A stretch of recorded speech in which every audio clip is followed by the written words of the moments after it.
Hello बच्चों, मैं सत्येंद्र यादव स्वागत करता हूं आपके अपने ऑनलाइन प्लेटफॉर्म पेपर हैकर पर। और आज हम BA second semester history unit 5 की क्लास सेकंड को पढ़ेंगे।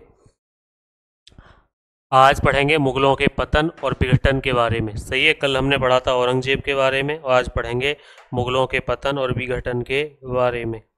अपना पहला क्वेश्चन देखते हैं। पहला क्वेश्चन है वो है, मुगल साम्राज्य के पतन के बाद नए राज्य स्थापित हुए। सही है कि जब मुगल साम्राज्य का पतन हुआ उसके बाद कौन कौन से नए राज्य स्थापित हुए थे। पहला है बंगाल हुआ था, दूसरा है हैदराबाद हुआ था, तीसरा है अवध हुआ था या चौथा है ये सभी। चाहे याद हो ना हो, जब भी ऑप्शन में आए अगर तुक्का ही लगाना हो ये सभी वाला तो वो क्या हो जाएगा, सही हो जाएगा। मुगलों के पतन के बाद बंगाल की स्थापना हुई, हैदराबाद की स्थापना हुई, अवध की स्थापना हुई, ये सभी। तो आंसर क्या हो जाएगा, डी वाला सही हो जाएगा। यानी कि क्या आंसर होना चाहिए, ये सभी। सही है, मुगलों के पतन के बाद बंगाल, हैदराबाद और अवध की क्या हुई थी, स्थापना हुई थी। अब चलते हैं अपने अगले क्वेश्चन की तरफ। अगला क्वेश्चन है, हैदराबाद भारत के मानचित्र में किस दिशा में है। हैदराबाद भारत के मानचित्र में किस दिशा में है, दक्षिण में है, उत्तर में है, पूरब में है या पश्चिम में है। सही है, तो बताओ हैदराबाद भारत के मानचित्र में किस दिशा में है। तो इसका पहला वाला ऑप्शन क्या हो जाएगा, सही हो जाएगा। यानी कि आंसर क्या होना चाहिए, इसका आंसर हो जाएगा दक्षिण। क्या होना चाहिए, दक्षिण। अब चलते हैं अपने अगले क्वेश्चन की तरफ। अगला क्वेश्चन है, हैदराबाद की स्थापना हुई थी, हैदराबाद की स्थापना कब हुई थी। पहला ऑप्शन है 1722 में, 1723 में, 1724 में, 1725 में। सही है, हैदराबाद की स्थापना के बारे में पूछ रहा है तो आप बता क्या जाओगे, 1724। कब हुई थी, 1724 में। अब चलते हैं अपने अगले क्वेश्चन की तरफ।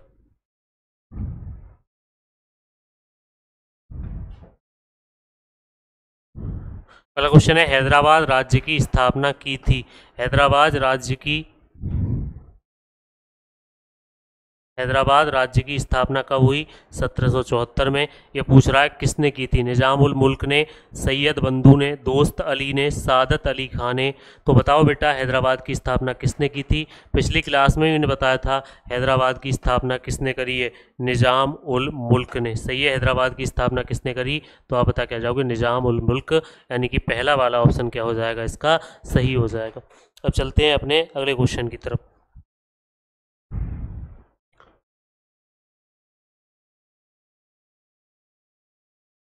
अगला क्वेश्चन है, निजाम उल मुल्क की मृत्यु हुई थी। निजाम उल मुल्क की मृत्यु कब हुई थी, जिसने हैदराबाद की स्थापना करी उसकी मृत्यु कब हुई थी। 1747 में, 1748 में या 1749 में, 1750 में। तो बताओ इसका सही आंसर क्या होना चाहिए। तो इसकी निजाम उल मुल्क की जो मृत्यु हुई है वो कब हुई है, 1748 में। तो इसका बी वाला ऑप्शन क्या होना चाहिए, सही होना चाहिए कि निजाम उल मुल्क की मृत्यु कब हुई थी। तो आप बता क्या जाओगे, 1748 में। अब चलते हैं अपने अगले क्वेश्चन की तरफ। अगला क्वेश्चन है, अवध का संस्थापक कौन था। अवध की स्थापना किसने करी थी, सादत खान ने करी थी, सिराजुद्दौला ने करी थी, मुर्शिद कुली खान ने करी थी या शुजाउद्दीन ने करी थी।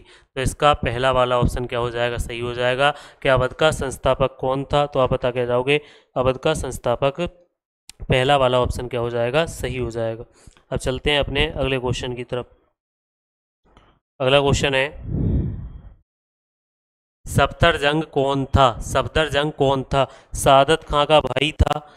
सफदरजंग कौन था, सादत खां का भाई था या सादत खां का पुत्र था, एक विद्रोही था या एक सैनिक था। तो बताओ इसका सही आंसर क्या हो जाएगा, सफदरजंग कौन था। तो आप बता क्या जाओगे, सादत खां का क्या था, पुत्र था। ए वाला ऑप्शन क्या हो, बी वाला ऑप्शन क्या हो जाएगा, इसका सही हो जाएगा। सही है कि सफदरजंग कौन था, तो आप बता क्या जाओगे, इसका क्या था, पुत्र था। अब चलते हैं अपने अगले क्वेश्चन की तरफ। अगला क्वेश्चन है, उर्दू भाषा का प्रादुर्भाव हुआ, मतलब उर्दू भाषा की जो उत्पत्ति हुई, प्रादुर्भाव हुआ, वो कहाँ से हुआ, लखनऊ से हुआ, हैदराबाद से, अलीगढ़ से या इलाहाबाद से। तो इसका कौन सा वाला ऑप्शन सही होना चाहिए, बताओ बेटा। तो आप बता क्या जाओगे, लखनऊ से। उर्दू भाषा का प्रादुर्भाव कहाँ से हुआ था, लखनऊ से। ए वाला ऑप्शन क्या हो जाएगा, इसका सही हो जाएगा। अगला क्वेश्चन है, अवध राज्य को इलाहाबाद प्रांत कब बनाया गया था। अवध राज्य को इलाहाबाद प्रांत कब प्राप्त हुआ था? 1746 में, 1748 में, 49 में, 50 में। तो बताओ इसका सही आंसर क्या होना चाहिए? तो आप बता क्या जाओगे? 1748 में। बी वाला ऑप्शन क्या हो जाएगा इसका सही हो जाएगा। सही है, बी वाला ऑप्शन क्या हो जाएगा इसका सही हो जाएगा। अब चलते हैं अपने अगले क्वेश्चन की तरफ। पूछ रहा है नादिर शाह कौन था? अफगान था, तुर्क था, मुगल था या ये तो गलती है। नादिर शाह कौन था? तो आप बता क्या जाओगे? नादिर शाह कौन था? तुर्क था। नादिर शाह कौन था? तुर्क। और बी वाला ऑप्शन क्या हो जाएगा इसका सही हो जाएगा। सही बेटा। आप चलते हैं अपने अगले क्वेश्चन की तरफ। अगला क्वेश्चन है नादिर शाह ने ईरान पर अधिकार कब किया था? नादिर शाह ने ईरान पर अधिकार कब किया था? पहला ऑप्शन है 1736 में, 37 में, 38 में या 39 में। तो इसने जो ईरान पर अधिकार किया था वो कब किया था? 1736 में। अब चलते हैं अपने अगले क्वेश्चन की तरफ। अगला क्वेश्चन है वो है नादिर शाह ने भारत पर कब आक्रमण किया था? नादिर शाह ने भारत पर कब आक्रमण किया था? 1736 ईस्वी में, 37 में, 38 में, 1739 में। तो बताओ इसका सही आंसर क्या होना चाहिए कि नादिर शाह ने भारत पर कब आक्रमण किया था? तो आप बता क्या जाओगे? 1738 में। यानी कि सी वाला ऑप्शन क्या हो जाएगा इसका सही हो जाएगा। सही है कि सी वाला ऑप्शन क्या हो जाएगा सही हो जाएगा। अब चलते हैं अपने अगले क्वेश्चन की तरफ। अगला क्वेश्चन है जकरिया खां सूबेदार था। अगला क्वेश्चन है जकरिया खां सूबेदार था। कहाँ का सूबेदार था ये? सिंध का, बंगाल का, पंजाब का या राजपुताना का? तो जकरिया खां कहाँ का सूबेदार था? तो आप बता क्या जाओगे? ये कहाँ का सूबेदार था? पंजाब प्रांत का सूबेदार था। और सी वाला ऑप्शन क्या होना चाहिए इसका सही होना चाहिए। सही है, सी वाला ऑप्शन क्या हो जाएगा इसका सही हो जाएगा। अब चलते हैं अपने अगले क्वेश्चन की तरफ। अगला क्वेश्चन है नादिर शाह ने करनाल पर आक्रमण किया था। नादिर शाह ने करनाल पर कब आक्रमण किया था? 24 फरवरी 1739 को, 26 फरवरी 1739 को, 27 फरवरी 1739 को या 24 फरवरी 1749 को। तो बताओ इसका सही आंसर क्या होना चाहिए? तो इसका सही आंसर होना चाहिए 24 फरवरी 1739 को। कब आक्रमण किया था? तो आप बता क्या जाओगे? 24 फरवरी 1739 को क्या किया था? आक्रमण किया था। अब चलते हैं अपने अगले क्वेश्चन की तरफ। अगला क्वेश्चन है करनाल में मुगल सेना ने किन के नेतृत्व में युद्ध लड़ा था? करनाल में मुगल सेना ने किसके नेतृत्व में युद्ध लड़ा था?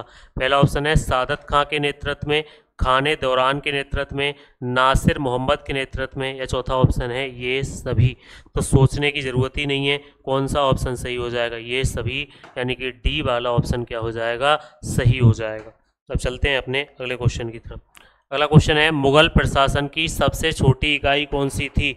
मुगल प्रशासन की सबसे छोटी इकाई कौन सी होती थी? तो कौन सी होती थी? ग्राम। कौन सी होती थी? ग्राम। फिर होता था परगना, फिर होती थी तहसील। सही है, तो इसकी सबसे छोटी इकाई कौन सी हो जाएगी? ग्राम। बी वाला ऑप्शन क्या हो जाएगा सही हो जाएगा।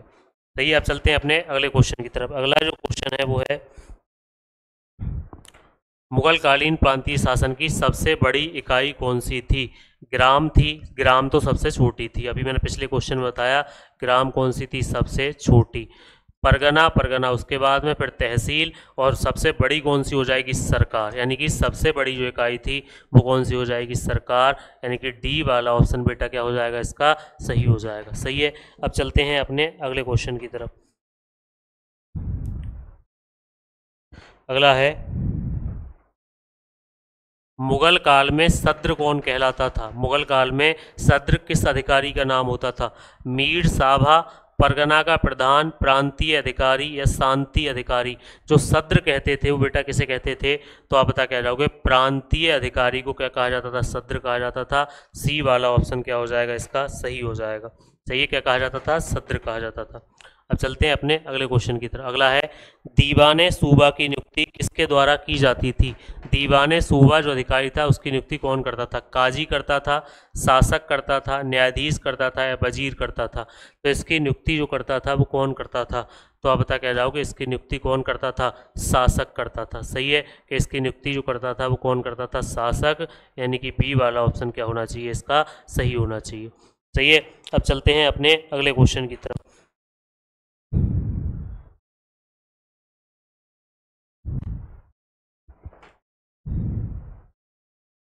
अगला है खालसा भूमि कौन सी भूमि होती थी? सही है, मुगल काल में खालसा भूमि कौन सी भूमि होती थी?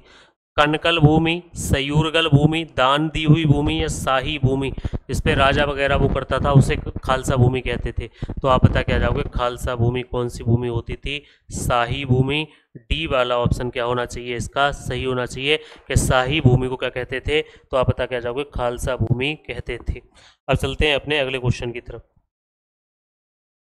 मुगल साम्राज्य का पतन क्यों हुआ था, उसका कारण क्या था, रीजन क्या था। सैनिक अक्षम थे, सैनिकों की अक्षमता थी, अयोग्य उत्तराधिकारी थे, आर्थिक दिवालियापन था, मराठों का उत्थान था। तो सबसे बड़ा जो उसमें कारण रहा बेटा वो क्या था, अयोग्य उत्तराधिकारी। सबसे बड़ा जो कारण था वो क्या था, अयोग्य उत्तराधिकारी, यानी कि बी वाला ऑप्शन क्या हो जाएगा, सही हो जाएगा कि मुगल साम्राज्य के पतन का कारण क्या था, तो आप बता क्या जाओगे, अयोग्य उत्तराधिकारी। अगला है शाहजहां द्वितीय की उपाधि किस पर आधारित थी, शाहजहां द्वितीय की उपाधि किसने ली थी। पहला है रफ़ी उल दौला ने, मोहम्मद शाह ने, अहमद शाह ने, फ़ारूक शाह ने। तो बताओ इसका सही आंसर क्या होना चाहिए, तो इसका सही आंसर हो जाएगा बेटा रफ़ी उल दौला। क्या हो जाएगा सही आंसर, रफ़ी उल दौला, यानी कि ये वाला ऑप्शन क्या हो जाएगा, सही हो जाएगा। बहादुर शाह प्रथम ने क्या नहीं किया था, सही है। अगला क्वेश्चन है बहादुर शाह प्रथम ने क्या नहीं किया था। जजिया का खात्मा, सती प्रथा का समर्थन, दरबार में होली खेलना, साहू की त्याही। क्या नहीं किया था, तो इसने जाजिया का खात्मा नहीं किया था। क्या नहीं किया था, जाजिया का खात्मा इसने, जजिया जो कर था उसका खात्मा नहीं किया था। जजिया जो कर था बेटा वो था गैर मुस्लिमों पर लगाया जाता था, कि मुसलमान शासक लगाते थे कि हम तुम्हें सुरक्षा देंगे, उसके बदले वो कर लगता था, उसे क्या बोलते थे, जजिया कर। तो इसने जजिया कर का खात्मा नहीं किया था। अब चलते हैं अपने अगले क्वेश्चन की तरफ। अगला है जहादार शाह को किस अन्य नाम से जाना जाता था। घृणित कायर शासक कहते थे इसे, दीवाना कहते थे, लंपट मूर्ख शासक कहते थे, या रंगीला कहते थे। तो इसका जो सही आंसर है वो क्या है, लंपट मूर्ख शासक किसे कहा जाता था, जहादर शाह को लंपट मूर्ख शासक कहा जाता था। अब चलते हैं अपने अगले क्वेश्चन की तरफ। अगला क्वेश्चन है बंदा बहादुर का वास्तविक नाम क्या था। बंदा बहादुर का वास्तविक नाम क्या था। लक्ष्मण दास था, दूसरा ऑप्शन प्रेमदास था, तीसरा महेशदास था, या तानसेन था। तो बंदा बहादुर का जो वास्तविक नाम था वो क्या था, लक्ष्मण दास। सही है, अच्छा क्वेश्चन है, कई बार पेपर में बना है कि बंदा बहादुर का वास्तविक नाम क्या था, तो आप बता क्या जाओगे, लक्ष्मण दास था। बंदा बहादुर कौन से धर्म से संबंधित थे, सिख धर्म से संबंधित थे। कौन से धर्म से थे, सिख धर्म से क्या थे, संबंधित थे। अब चलते हैं अपने अगले क्वेश्चन की तरफ। किंग मेकर के नाम से कौन जाना जाता था, किंग मेकर के नाम से कौन जाना जाता था। हुसैन अली खां, अब्दुल्ला खां, आ और बा दोनों, असद खां। तो इसका सही आंसर क्या होना चाहिए बेटा, तो इसका सही आंसर होना चाहिए आ और वाह दोनों, यानी कि सी वाला ऑप्शन क्या हो जाएगा, सही। देखो एक चीज़ समझ लो, अगर तुम्हें पेपर में क्वेश्चन नहीं आता है, अगर तुम्हें तुक्का ही लगा के आना है, या तो ये सभी ऑप्शन में है तो वो लगा के आना, या इस तरीके से कोई ऑप्शन है आ और बा दोनों, तो वो वाला भी ऑप्शन क्या हो जाएगा, सही हो जाएगा। सही है, वो वाला भी ऑप्शन क्या हो जाता है, सही हो जाता है। चलते हैं अगले क्वेश्चन की तरफ। किस राज्य को बफर स्टेट कहा जाता था, किस राज्य को बफर स्टेट कहा जाता था। जौनपुर को, बंगाल को, अवध को, या कश्मीर को। तो बताओ इसका सही आंसर क्या होना चाहिए, तो बफर स्टेट जो कहा जाता था वो किसे कहा जाता था, अवध को। बफर स्टेट जो कहा जाता था वो किसे कहा जाता था, अवध को। अब चलते हैं अपने अगले क्वेश्चन की तरफ। अगला क्वेश्चन है निम्न में से किसने सच्चा बादशाह की उपाधि धारण की थी। निम्न में से किसने सच्चा बादशाह की उपाधि धारण की थी। गुरु अर्जुन देव ने, बंदा बहादुर ने, मानसिंह ने, या औरंगजेब ने। तो सच्चा बादशाह की जो उपाधि धारण की बेटा वो किसने करी थी, बंदा बहादुर ने। बंदा बहादुर का वास्तविक नाम क्या था, मैंने अभी बताया था पीछे, बंदा बहादुर का वास्तविक नाम क्या था, लक्ष्मण दास। कौन से धर्म से संबंधित थे, सिख धर्म से क्या थे, संबंधित थे। अब चलते हैं अपने अगले क्वेश्चन की तरफ। अगला क्वेश्चन है वो है घृणित कायर उपनाम से कौन जाना जाता था। घृणित कायर उपनाम से कौन जाना जाता था।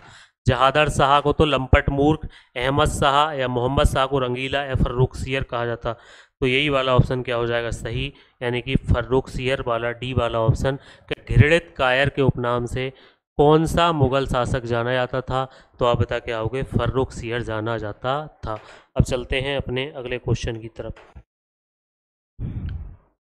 मैं खुद नू राजा लिखना चाहूँ। अगला है रंगीला उपनाम से कौन जाना जाता था? फर्रुखसियर, मोहम्मद शाह, नादिर शाह या अहमद शाह? तो बताओ इसका सही आंसर क्या हो जाएगा? तो इसका सही आंसर हो जाएगा मोहम्मद शाह, यानी बी वाला ऑप्शन क्या हो जाएगा? सही हो जाएगा। सही है।